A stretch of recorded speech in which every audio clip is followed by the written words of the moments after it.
Ladies and gentlemen, fight fans all around the world, let's talk some boxing.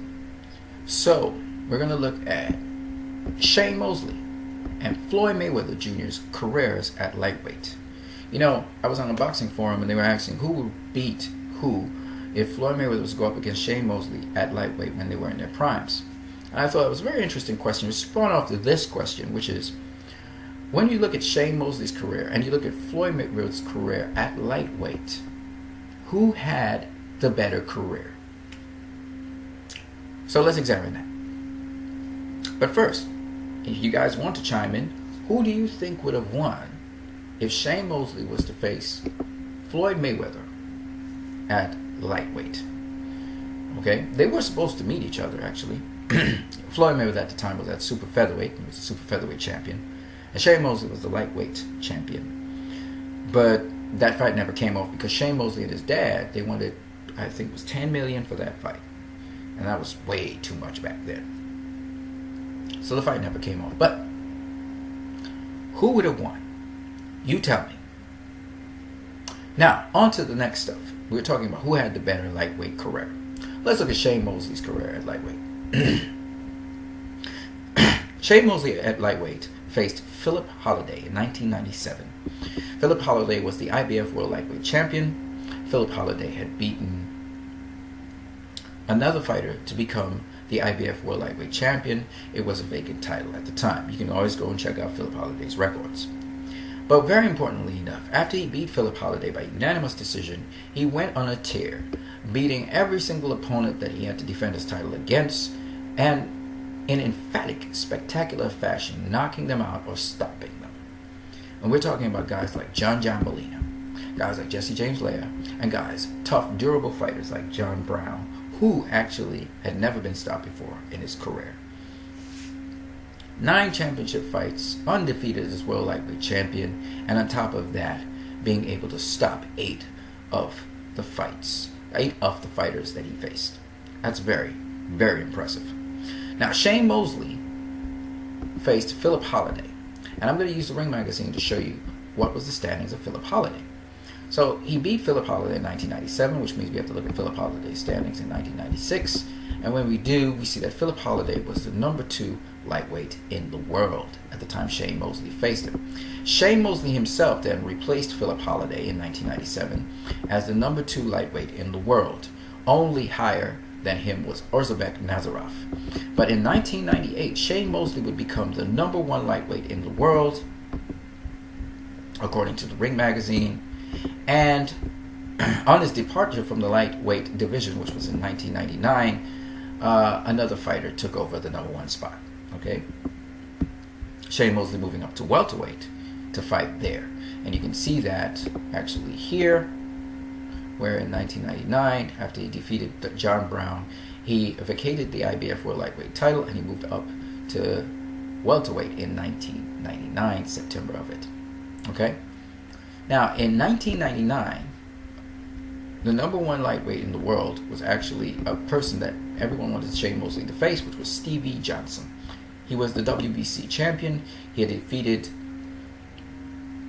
another WBC champion. It wasn't vacant. He defeated another WBC champion in Jean-Claude Mendy to become the WBC world champion.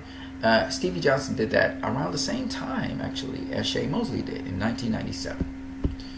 Now, Floyd Mayweather's career. On the surface, it looks like not much when you talk about lightweight. He had a great record at super featherweight, fought a lot of fights, fought a lot of top 10 fighters. I think about 5 of them. But in this case, when Mayweather went up to lightweight, he faced Jose Luis Castillo. Jose Luis Castillo, according to the Ring, at that time, which would be in 2001, Jose Luis Castillo was the number 1 lightweight in the world when Floyd Mayweather Jr. faced him. And here's the more interesting thing about the whole thing. Floyd Mayweather Jr.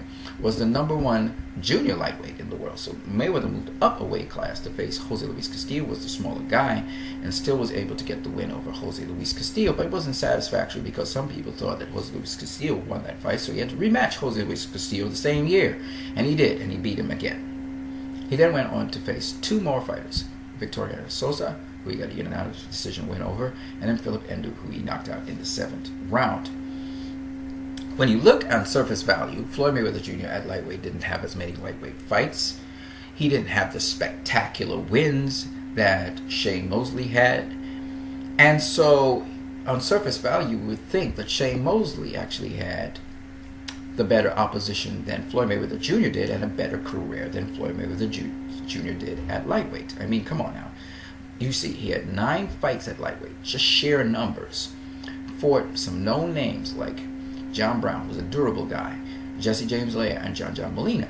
Okay, he fought the number 2 lightweight in the world, in Philip Holliday. So you would think, based off of that he obviously had a better lightweight career, and to some degree you would be correct. But if you look at level of opposition, in terms of level of opposition, you actually see a totally different story, and I'll show you what I mean.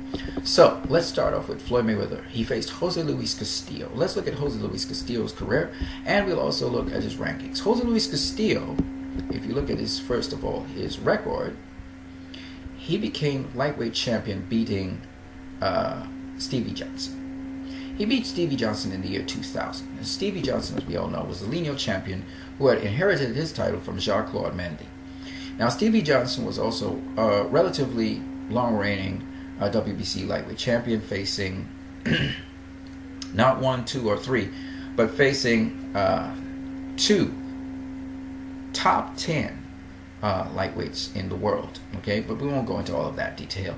What's important is Jose Luis Castillo. So we're going to focus on Jose Luis Castillo. Jose Luis Castillo beat Stevie Johnson, a guy who had beaten actually Shane Mosley in the amateurs. It's very interesting. Once, Mosley beat him. The other 2 times, twice. Okay, so after 3 fights, Stevie Johnson got a win. All the fights were close between Stevie Johnson and Shane Mosley.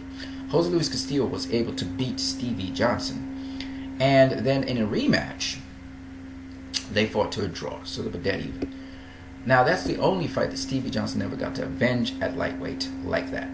Then afterwards, he faced Cesar Bazan.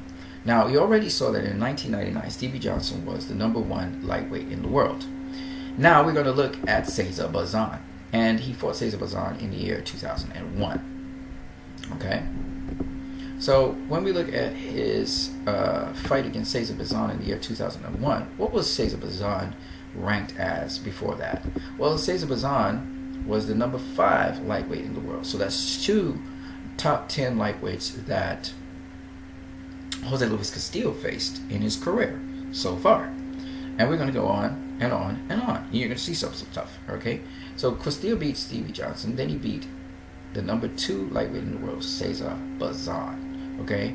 And just bear in mind that Jose Luis Castillo for 2 years straight was the number 1 lightweight in the world. Okay.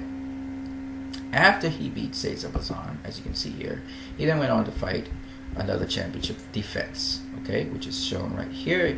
He defended against Sung Ho Yo, who I don't rank very highly. He was in the top 10 lightweight. I don't know how it was sanctioned, but it is what it is. Then he fought a fight in super lightweight against a guy called Fred Ladd, who nobody knows.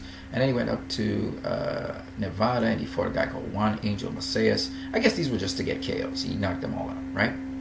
He also knocked out Cesar Bazan, by the way, which is very impressive. Now, after that, he faced Floyd Mayweather. He lost to him twice. And after that, Jose Luis Castillo was able to regain the vacant WBC lightweight championship of the world, facing Juan Lascanzo. And just for those of you who don't know, let's look at the year 2003 to see what Juan Lascanzo's rankings were in the world when he faced Jose Luis Castillo, because Juan Lascanzo was a hell of a fighter. And as you can see here, at lightweight, Juan Lascanzo was the number 1 lightweight in the world, other than Floyd Mayweather, who was the lineal champion back in 2003. So when he faced Juan Lascanzo in 2004, Jose Luis Castillo had actually faced a guy who was greater than him. That leads us now to 3. He beat 3 top 10 lightweights in the world. Floyd Mayweather was not a lightweight. Okay? Let's move on. By the way, Floyd Mayweather was the number 1 junior lightweight in the world. So was Joel Casamayor.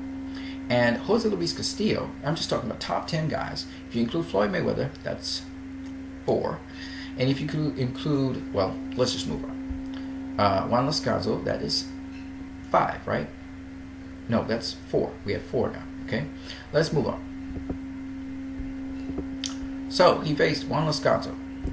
Okay, after that, Jose Luis Castillo faced Joel Casimiro. We just saw Joel Casimiro was the #1 super featherweight in the world in the year 2003. In 2004, he moved up to lightweight, so he got a chance to face Jose Luis Castillo. And so Jose Luis Castillo faced Floyd Mayweather, Juan Lascanto, Cesar Bazan, Stevie Johnson, and Joel Casimiro. That's 5 top 10 fighters in the world.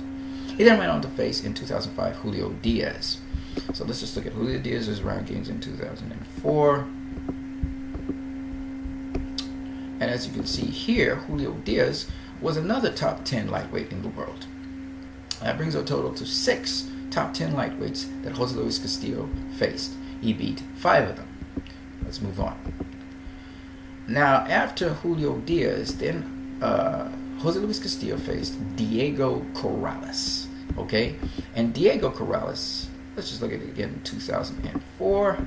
Diego Corrales was, once again, a top lightweight in the world. In fact, he was the #1 contender in the world at the time Jose Luis Castillo faced him in 2005. And that brings it to 7 top 10 lightweights in the world Jose Luis Castillo faced. That is why he's in the top 25 lightweights of all time. Jose Luis Castillo had a much more superior career to Shane Mosley, in that Jose Luis Castillo faced 7 top 10 lightweights in the world. First time he faced Diego Corrales beat him to become the lineal champion, and Jose Luis Castillo turned around and beat back Diego Corrales.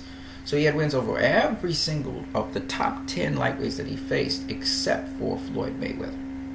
So 6 of the 7 top 10 lightweights in the world that he faced, he beat. That's crazy. It's insane. Okay? Which is why Jose Luis Castillo is one of the top 25 all-time greatest lightweights of all time. Okay? It's just what it is. And he faced most of these guys back to back. Not even Shane Mosley has never done anything like that. Never. Okay? But I'll show you in a minute, right? We're just looking at Jose Luis Castillo. So, in Jose Luis Castillo's career, he faced Floyd Mayweather. He was beaten by Floyd Mayweather. He became world champion again, like a true world champion. And he became world champion a 3rd time. He's a 3-time lightweight world champion. Bonafide. Okay? I'm sorry, 2-time. He beat the world champion, but he didn't make weight, so he didn't get it back. Sorry. 2-time lightweight world champion. Okay? So, that's what you got with Jose Luis Castillo. We already know Victoriano Sosa was not a top 10, neither was Philip Endo. Okay? If you guys didn't know that, let me just show you. So, I believe he faced Victoria Sosa and Philip Endo in 2003. And as you can see here, neither Sosa nor Endo are there. Okay, Endo was, though, a junior lightweight. So if you want to include him as a top 10 something, you could say that Philip Endo, okay, was a top 10 junior lightweight, so you include it. So Floyd Mayweather faced 2 top 10 opponents, all right, at lightweight. Fine. So that's Floyd Mayweather's record. So when you look at quality of opposition that Floyd Mayweather faced, he faced one of the all-time greatest lightweights in Jose Luis Castillo, and then he faced the top 10 super featherweight in Philip Endo. Okay? That's it. Now when you look at Shane Mosley, like we said, faced Philip Holliday, who was a number 2 lightweight in the world when he faced him. Never reached that high after that, but he did stay in the top 10 rankings after Shane Mosley beat him. If you look at Philip Holliday here, this would be in 1997. Philip Holliday was still ranked as a top 10 lightweight in the world, which is very important to remember. Okay? Now, Philip Holliday himself, let's go and look at his record. When we look at Philip Holliday's record, it is nothing close to or as stellar as Jose Luis Castillo's. Philip Holliday fought Miguel Julio for the vacant IBF World Lightweight title in 1995. Philip Julio was a top 10 lightweight in the world. Not Philip Julio, sorry, Miguel Julio. Miguel Julio was a top 10 lightweight in the world, and Philip Philip Holiday was not. Okay, so he actually came to prominence by beating Miguel Julio, and that should be evidenced by his rankings in the year 1995, where he would replace Miguel Julio. As you can see there, he's the number 6 top 10 lightweight in the world in 1995. He would go on to win 6 of his defenses. He had 7 fights. He beat a guy called Rocky Martinez. And Rocky Martinez, as you already know, or if you haven't seen, I will show you. He was not a top 10 lightweight in the world. Okay, so I'm just showing you again that Rocky Martinez was not a top 10 lightweight in the world. That was in 1995. Also, John Lark, he faced in 1996, so we have to go to 1995. Okay, and as you can see, there's no Rocky Lark. Or there's no, what is his name? I can't remember the guy. John Lark. There's no John Lark there. There's no Jeff Finech. Okay, Jeff Finech is the other name in 1996. There's no Joel Diaz. Alright, and Ivan Robinson, I don't think he's there either. None of them are there. Okay? Alright? So, Philip Holiday again, for 2 years straight, from 1995 to 1996, didn't fight a top 10 lightweight in the world. And then just the fight before Shane Mosley in 1997, he faced Pete Taliaferro, and I can tell you, as a matter of fact, that's not a top lightweight in the world. That's the same guy that faced Arturo Gatti and was beaten by him. And as you can see, he's not there. However, he did face afterwards Shane Mosley. He faced Shane Mosley in 1997, and Shane Mosley was at the time the number 6 lightweight in the world. And Shane Mosley was able to beat Philip Holiday and take his spot, as we all know now, today. So, Philip Holiday only faced one top 10 lightweight in the world, and that was Miguel Julio. His resume pales in comparison to Jose Luis Castillo. So, Shane Mosley faced Philip Holiday. Floyd Mayweather faced one of the top 25 lightweights of all time. Okay? When you think about level of opposition, that alone speaks volumes for Floyd Mayweather's career. Let's see if Shane Mosley faced any other top 10 lightweights in the world. Okay? After he faced Philip Holiday, he then faced Manuel Gomez. Okay? And this was in 1997 as well. That was the last fight he had in 1997. And we all know, I mean, you don't even have to go look. Manuel Gomez is not a top lightweight in the world. Okay? Not top anything. He's not even a top junior lightweight. He's not a top super lightweight. He's none of that. He's not in this list. He's not on this list. He's not on this list. So he was not top anything. Okay? Remember, Floyd Mayweather, he fought 2 top 10 opponents. One was a top super featherweight. One was a top lightweight. Okay? Bear that in mind. Let's keep it going. Shane Mosley then, in 1998, faced Demetrios Sabalos, John Molina, Wilfredo Ruiz, Eduardo Bartolome Morales, and Jesse James Leah. That's a hell of a lot of fights in 1 year. That's 5 fights in 1 year. Now let's see if any of these guys, any of them, are top 10 lightweights. Because we're looking about quality versus quantity. Shane Mosley is all about quantity. Mayweather is all about quality. So let's see if any of them are on this listing here. Okay? So we go back to Shane Mosley here. And we look at, is Dimitri Sabalos there? No. Is John Molina there? Maybe he is. Let's see. Is there John Molina? No. Wilfredo Ruiz. And Wilfredo Ruiz is not there. And then you have Eduardo Bartolome Morales. We would have seen that. That's a long name. It's not there. And Jesse James Leah. And Jesse James Leah is not there. So Shane Mosley, definitely in terms of quantity, he fought a lot of fights. He even fought some known names. Jesse James Leah and John Molina. They were world champions. So that's good. But no top 10 lightweights in the world. Alright, and then the last year it was against Golden Johnson and John Brown. Were they top lightweights in the world? let's see, at the end of 1998, we would have to check. Let me look at the end of 1998. Don't see John Brown. What's the other guy's name? Golden Johnson. And Golden Johnson's not there either. Okay? So, the entirety of Shane Mosley's lightweight career, undefeated, don't get me wrong. Lots of fights. In fact, he fought a lot in 1998. Okay, 5 times. But at the end of the day, we're talking about quantity versus quality. The only top 10 lightweight Shane Mosley actually fought at lightweight was Philip Holliday. And Philip Holliday pales in comparison to Jose Luis Castillo. It simply pales in comparison. And his accomplishments.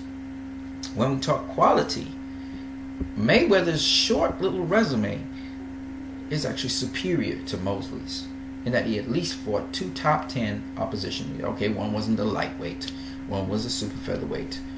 But the point is, he fought 2 top 10 opponents.